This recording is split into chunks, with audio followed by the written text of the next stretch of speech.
রিজিক কি কি পাবেন, আপনার রিজিক সব লেখা হয়ে গেছে। এখন আপনারা কি রিজিকটাকে হালাল পথে চাচ্ছেন না হারাম পথে? যদি হালাল পথে চান ওই অ্যামাউন্ট অফ রিজিকই পাবেন, যদি হারাম পথে চান ওই রিজিকই পাবেন, এর বাইরে যাবে না রিজিক। যাবে যাহলে সবর করেন, আল্লাহ পাক হালাল পথেই রিজিক দিবে ইনশাআল্লাহ তাআলা। রিজিক বৃদ্ধির জন্য কিছু আমল আছে, তার মধ্যে শ্রেষ্ঠ আমল হচ্ছে নামাজ, এর সাথে চাষ্টের নামাজ পড়া। চাষ্ট মানে সলাতুদ দুহা, এর আগে ইশরাকের নামাজ আছে।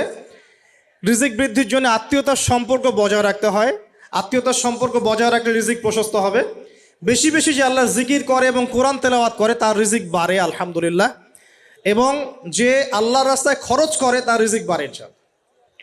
এই রিজিক বাড়ার কিছু পলিসি আছে। সবচেয়ে শ্রেষ্ঠটা হচ্ছে নামাজ, আল্লাহর জিকির তেলাওয়াত, এরপর আমলের মধ্যে আত্মীয়তার সম্পর্ক বজায় রাখা। নবীজি বলছেন কেউ যদি চায় যে তার রিজিকটা লম্বা হোক, হায়াতটা লম্বা হোক, সে যেন আত্মীয়তার সম্পর্ক বজায় রাখে। আত্মীয়তার সম্পর্ক এখন আস্তে আস্তে নষ্ট হয়ে যাচ্ছে না? খেয়াল করে দেখেন, আত্মীয়তার সম্পর্ক আপনি বজায় রাখবেন। মনে রাখবেন, আমি বারবার একটা কথা বলেছি আপনাদের ওয়াজ মাহফিলে, যে পৃথিবীতে যে কাজই করবেন আল্লাহর সন্তুষ্টির জন্য করবেন। আত্মীয়তার সম্পর্ক বজায় রাখবেন আল্লাহর সন্তুষ্টির জন্যে, তাদের কাছে কিছু পাওয়ার আশায় না। যখনই আপনি কারো কাছে কিছু পাওয়ার আশা করবেন আপনি কষ্ট পাবেন। যখনই কারো কাছে কিছু পাওয়ার আশা করবেন আপনি কষ্ট পাবেন। কারো কাছে এত বেশি পাওয়ার আশা করবেন না। কার কাছে পাওয়ার আশা করবেন? আল্লাহর কাছে, যে আমি এই কাজটা করছি, আল্লাহ আমাকে পুরস্কার দিবে ইনশাআল্লাহ। আমি আত্মীয়তার সম্পর্ক বজায় রাখছি কেন? আল্লাহর কাছে রিজিকে বরকতের আশায়, আল্লাহর সন্তুষ্টির জন্য। মনে রাখবেন প্রিয় ভাইয়েরা, আমল কবুল হওয়ার শর্ত মোটামুটি তিনটা। কয়টা? এক নাম্বার, আমলগুলো হতে হবে আল্লাহর সন্তুষ্টির জন্য, এক। দুই নাম্বার, আমলটা হতে হবে রাসূলুল্লাহ সাল্লাল্লাহু আলাইহি ওয়াসাল্লামের পদ্ধতিতে, অন্য কারো পদ্ধতিতে নয়। তিন নাম্বার, আমলটা করার জন্যে আপনার রিজিকটা হতে হবে হালাল। হারাম রিজিকের আমল আল্লাহর কাছে কবুল হয় না। আল্লাহ পাক আমাদের সবাইকে হালাল রিজিকের ব্যবস্থা করে দিন এবং রিজিকটাকে প্রশস্ত করুন, আমিন। তো রিজিক লেখা হয়ে গেছে।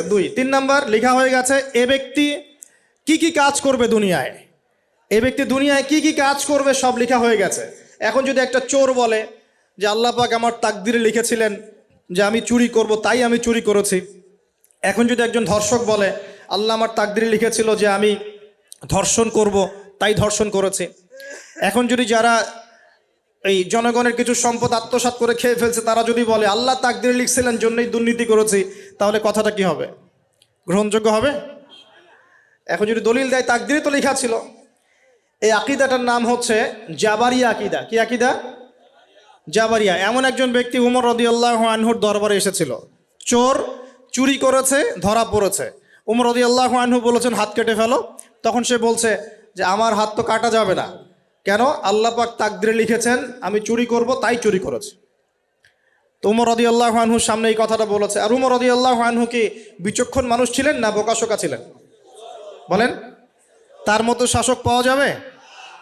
তার মতো আরো একজন শাসক আসবে ইনশাআল্লাহ পৃথিবীতে।